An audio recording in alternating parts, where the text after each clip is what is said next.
इस साल JEE mains result में 12 बच्चों ने परफेक्ट स्कोर अचीव किया, यानी कि हर एक सब्जेक्ट में 100 स्कोर अचीव किया।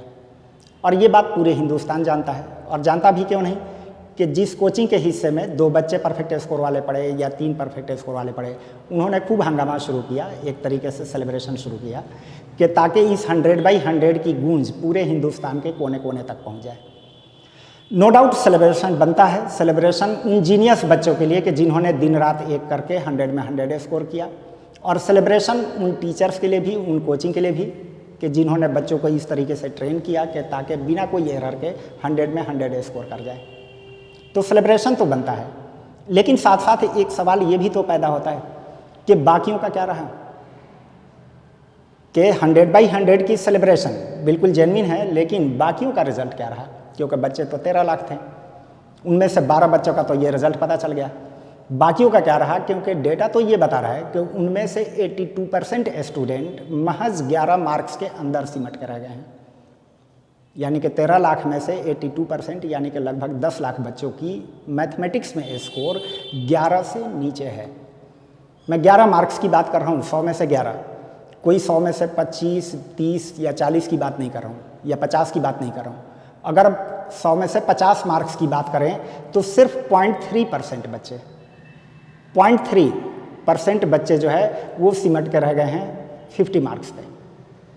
0.3% आप ऐसे समझ सकते हैं कि लगभग 350 बच्चों को रैंडम उठा करके एक बैच बनाया जाए तो उन 350 बच्चों में से सिर्फ एक बच्चा जो है वो 50% तक स्कोर कर पा रहा है, और मेजॉरिटी 82% बच्चे तो 10 मार्क्स 11 मार्क्स में सिमटे हुए हैं। तो गौर करने की सेलिब्रेशन के साथ साथ ये एक सीरियस इशू है, और ये एक डेंजरस अलार्मिंग कॉल है कि जिस पे हर गार्जियन को भी गौर करना है, और इनफैक्ट कोचिंग ऑनर को भी, कि जो सेलिब्रेशन कर रहे हैं। हाँ, एक बात पहले बता दूं कि ये मैं जो नाम लिखा हूँ ऊपर, वो उनको कोई ब्लेम नहीं कर रहा हूँ। हाँ, लेकिन सवाल उनसे बनता तो है कि क्योंकि सबसे बड़ा नेटवर्क इनके पास है, 13 लाख बच्चों में से 3-4 लाख बच्चे जो है कि जेई के लिए सीरियस नहीं है, उनको हटा दिया जाए तो बाकी जो बच्चे बच गए वो 5 से 6 लाख बच्चे तो इनके पास ही जुड़े हुए हैं। तो एटलीस्ट इनको गौर करने की तो ज़रूरत है ना कि जो सिस्टम लेके चल रहे हैं क्या वो फिट फॉर ऑल है, या सिर्फ कुछ जीनियस को उठाकर और उनसे रैंक दिलवा दिया जाए तो बाकी बच्चे आके तो बैंक ऐसे ही भर जाएंगे, कि क्या उस तरह का सिस्टम लेके चल रहे हैं, या सबके लिए फिट है। अगर सबके लिए फिट होता तो रिजल्ट ये नहीं होता। तो इनफैक्ट गौर करने की ज़रूरत है कि सिर्फ ये नहीं कि भाई से कि हाँ कुछ जीनियस को उठा करके और हम रैंक दिखा दें और बाकी जो आए वो कहीं के भी ना रह पाए। एक सीरियस इशू है कि जिस पे हर एक लोग जो कि एजुकेशन में जुड़े हुए हैं, जिनके ऊपर जिम्मेदारियां हैं और जिनके ऊपर बड़ी जिम्मेदारियां हैं, जितना बड़े स्टूडेंट हैं उनके पे बड़ी भी जिम्मेदारियां हैं, वो गौर ज़रूर करें इस बात पे, और गार्जियन भी करें। क्योंकि अगर हम ये नहीं सोचेंगे तो पता चला कि आज ये जो 82% है कल होकर के 83% होगा, परसों होकर 85% होगा। तो एक तरीके से तो ये हमारी पूरी जनरेशन को एक तरह से डार्कनेस में लेके जा रहा है। क्या ऐसा थोड़ी है कि एजुकेशन में कुछ बच्चे बहुत एक्सेलेंट कर जाएं और बाकी ऐसे ही उनको छोड़ दिया जाए, ये मान के कहा भाई वो पैसे हमारे पास पैसे भी भर जाएं और फिर कहीं के भी ना रहें। तो ये गौर करने की ज़रूरत है स्टूडेंट को भी, और इनफैक्ट गार्जियन को भी, और जो लोग भी इसमें जुड़े हैं उन्हें भी। सब जब तक गौर नहीं करेंगे इसका हल नहीं निकलेगा। गार्जियन की तरफ से एक जो नॉर्मल सी बात, जो उनकी एक मासूमियत जो कि नॉर्मल सी है, मैं इसको कहने से गुरेज नहीं करूँगा। यूजुअली ऐसा होता है कि गार्जियन जो है कि बहुत अपनी ज़िंदगी की जमा पूंजी जो भी अपना सेविंग रखे हैं, कई लोग तो ऐसा है कि अपनी प्रॉपर्टी वगैरह भी बेच के बच्चे को उस तरफ एक भीड़ में भेज देते हैं जहाँ पे वो देखते हैं कि 100 वाला 100 दिख रहा है, 100/100 वाला दिख रहा है, वहाँ पे उन्होंने भी उठाया और भेज दिया। बच्चे ने वहाँ से 2 साल के बाद जब ये वाला रिज़ल्ट लेके आता है तो अब वो ये मान बैठते हैं कि शायद मेरा बच्चा जो है कि उतनी मेहनत नहीं किया जितने सिलेक्शन की ज़रूरत है, या बच्चा उतना जीनियस नहीं था जिस तरह के जीनियस बच्चों की सिलेक्शन की ज़रूरत है। पता है कि ये दोनों बात अपने जहन में क्यों सेट कर लेते हैं, क्योंकि वो उन्हें दिख रहा है 100/100 कि जिस कोचिंग में मैंने डाला था वहाँ से 100/100 भी आता है बच्चों का। और कोचिंग से भी पूछा जाए, जिन एक कॉरपोरेट की तरह चला रहे हैं, वो भी इतने पे ही फोकस किए हुए हैं कि भाई 100/100 आ गया, इसका मतलब कि हमारा सिस्टम सही चल रहा है। वो बच्चा मेहनत नहीं किया होगा, या वो बच्चा उतना जीनियस नहीं रहा होगा। ये बिल्कुल अनफेयर आंसर है, ये अनफेयर आंसर है या अनफेयर, ये इर्रेस्पॉन्सिबल कहा जाए कि आंसर है। क्या वाकई में उस बच्चे ने मेहनत नहीं किया, या उसने मेहनत किया लेकिन मेहनत रॉन्ग डायरेक्शन में गया, गलत जगह पे वेस्टेज गया? इस पे गौर करने की ज़रूरत है। और क्या वाकई में वो बच्चा जीनियस नहीं था, यानी कि नॉर्मल नहीं था? ये किसने बताया कि जीनियस बच्चों का ही सिलेक्शन होता है? क्या हिंदुस्तान ने नहीं देखा है कि एवरेज बच्चा 10th तक बहुत बच्चे होते हैं कि जो कि एवरेज परफॉर्मेंस रखते हैं और पता चला बहुत एक्स्ट्राऑर्डिनरी कर जाते हैं? तो ये हिंदुस्तान ने नहीं देखा है। तो ये एक तरीके से इर्रेस्पॉन्सिबल आंसर से बचने के बजाय इस पे अगर गौर किया जाए तो शायद एक सुनहरा भविष्य होगा बच्चों का भी और हिंदुस्तान का भी। मुझे जहाँ तक समझ में आता है कि जहाँ पे दो बिग लैप्सेज हैं वो ये कि एक तो बच्चा जब से आफ्टर कोविड ऑनलाइन प्लेटफॉर्म्स के पेनिट्रेशंस बढ़े, उन ऑनलाइन प्लेटफॉर्म्स में से रियलिटी देखा जाए तो बहुत गिने चुने कंटेंट्स ऐसे हैं, या जो भी ऑनलाइन प्लेटफॉर्म पे एक्टिव हैं ज़्यादा, तो उनमें से अगर देखा जाए तो गिने चुने ऐसे कंटेंट है कि जो रिलेवेंट है, बहुत ही फ्रैक्शन में। ज़्यादातर कंटेंट्स तो ऐसे दिखते हैं कि जब हम एज ए टीचर जो सब्जेक्ट समझते हैं वो हम देखते हैं तो लगता है कि यार कि इससे पहले देखने से पहले अपना दीवार सर में ही क्यों ना मार लें, सुसाइडल स्टेज में एक तरफ से लेके जा रहा है, या सुसाइड ही कर लें। कि टीचर ऐसे पढ़ा रहे हैं कि भाई कि अगर तुम लिस्ट देखो, मिनिमम देखो तो उसमें LCM निकाल दो, हाईएस्ट देखो, मैक्सिमम देखो तो HCF निकाल दो। ट्रिगोमेट्री में अच्छा ये सवाल है तो उसमें थीटा की जगह पे 30 डिग्री 60 डिग्री रखो, इसमें से आंसर में मैच कर जाएगा। ये एक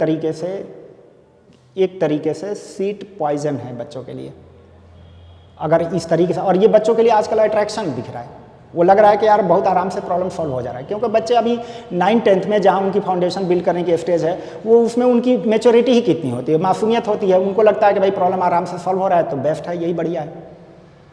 जब वो आगे आते हैं, मैच्योर हो जाते हैं थोड़ी, उन्हें जब समझ में आती है कि यार कि ये तो हमारे लिए एक तरफ से सीट पॉइजन था, अब मैं तो प्रॉब्लम्स जो है कहीं कहीं कर नहीं पा रहा हूँ, कैलकुलेशंस में उलझ जा रहा हूँ छोटी छोटी, तो उस वक्त चूँकि वो वाला टाइम तो निकल चुका था, वो अब जो है कि उसको वापस तो नहीं ला सकते हैं।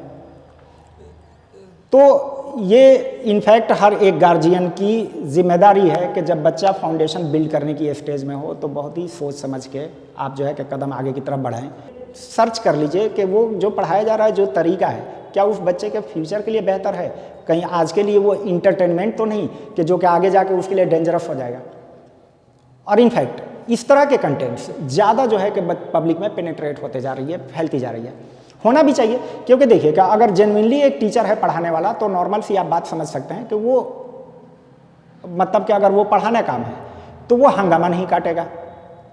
और जो इनफैक्ट टीचर है ही नहीं, बस वो कुछ सीख करके कूद कहीं से लेक्चर इधर उधर का ऑर्गेनाइज करके और आ रहे हैं और उस पर्पज़ से कि भाई कि हाँ के कुछ पैसे बना लिए जाए, भले ही बच्चों के भविष्य डार्क में जाए, तो वो जो है कि वो तो हंगामा काटेगा। वो तो हंगामा काटेगा कि हाँ मैं ही बहुत बढ़िया हूँ, ये हूँ, अपने से खूब तारीफ है। वो तो कर सकता है, किसी भी लेवल तक गिर के भी जो है कि वो अपनी एडवर्टीजमेंट कर सकता है, लेकिन ये आपके बच्चे के लिए एक डेंजरस जा सकता है। और हो रहा है, ये बातें हो रही हैं। तो इसलिए बहुत सोच समझ के आगे की तरफ कदम बढ़ाएं, ये जानते हुए परखते हुए कि कौन सा कंटेंट है कि जो उसके फ्यूचर के लिए बढ़िया है और कौन सा उसके लिए नुकसानदेह हो सकता है। क्योंकि बच्चा ये इतना नहीं समझ पाएगा, उसको तो आज के दिन दिख रहा है कि हाँ भाई कि सब बढ़िया जा रहा है, सवाल अच्छे से हो रहे हैं तो हो जा रहे हैं, लेकिन कहीं ऐसा तो नहीं कि उसको एक डार्कनेस की तरफ ले जा रहा है। तो ये तो एक बिग इशू है ही। दूसरी बात जो मैं बड़े प्लेटफॉर्म्स का कह रहा था जिन पे कि उनको एक बात समझने में सर्टेनली एक चूक हो रही है। क्या चूक हो रही है कि जाहिर है कि भाई अगर आप कंपनी की तरफ चलेंगे तो उसमें जो है कि उसकी अगर प्रॉफिटेबिलिटी और फिर उसके लॉसेज पे सिर्फ अगर फोकस रहेगा तो चीज़ों की रिक्वायरमेंट को बहुत बारीकी से नहीं समझा जा सकता है। तो होता क्या है कि बच्चा एक एवरेज भी है, मान लिया कि वो स्ट्रगल करके वो पहुंच सकता था, लेकिन अब उसको भी एक भीड़ में डाल दिया गया जहाँ पे एक कॉर्पोरेट की तरह चीज़ें चल रही हैं। अब 200 बच्चों की एक बैच बैठ गया, ठीक है, वहाँ पे तो कोई फिल्टर नहीं हुआ कि कौन बच्चा कैसा अच्छा है, कौन बच्चा बहुत अच्छा है, कौन एवरेज है, कौन एवरेज से थोड़ा बिलो है। वो 200 बच्चों की एक बैच है। अब एक नॉर्मली होता क्या है कि एक क्लास लगी, टीचर तो उसके पास कंटेंट सेट है कि भाई कि मैं जाऊँगा तो क्लास में ये थ्योरी पढ़ाऊँगा, उसके बाद ये इलस्ट्रेशंस कराऊँगा, फिर उसके बाद कोचिंग का ये पैकेज मिलेगा। इस तरीके से कि बच्चा इलस्ट्रेशन के बाद जो है कि वो पैकेज के क्वेश्चन वगैरह करे। ये तो सेट पैटर्न है, जस्ट एक तरीके से इसको रोबोटिक मैनर ही कहा जा सकता है कि रोबोटिक की तरह ये सेट है।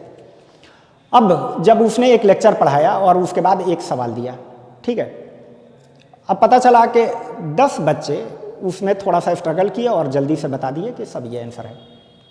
टीचर का फ़ौरन अटेंशन अब उधर चला गया कि यार यही तो वो 10 हैं कि जो आगे जो है कि जा करके हमारा टॉप रैंकर्स में से बनेगा, इनमें से कुछ निकल के टॉप रैंकर्स में से बनेंगे।